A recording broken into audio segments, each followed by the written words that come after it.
তুই কি মানুষ নাকি অন্য কিছু? এটা আমি বলছি না, আমার মা আমাকে বলেছে এই ভিডিওটা দেখার পর। আগের দিন চলে গেছিলাম উইকেন্ডে আমি আর প্রশান্ত মার্কেটে, এবং সেখান থেকে ভাবলাম আজকে কিছু সি ফুড ট্রাই করব। প্রশান্ত তো খায় না সি ফুড, তো আমাকেই ট্রাই করতে হবে। এখানে ছিল ঝিনুক, থুরি, অয়েস্টার।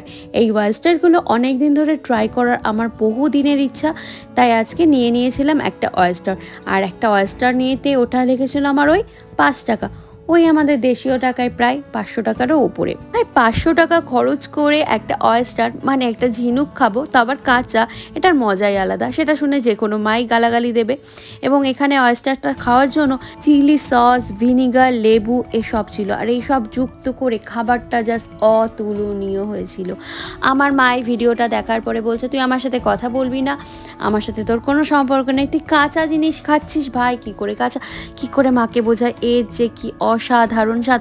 আর জানেন তো, এটা কিন্তু শুধুমাত্র খাচ্ছি বলে না, এর মধ্যে কিন্তু ভর্তি করা জিঙ্ক, প্রোটিন, ভিটামিন বি 12 থাকে, যেটি অসাধারণ আমার শরীরে কাজ করবে। যাই হোক, এটা খাওয়ার একটা মূল কারণ ছিল এর ভেতরে আমি একটা মুক্ত খুঁজছিলাম, কিন্তু দুঃখের বিষয় সে মুক্তটা আমি আর পেলাম না।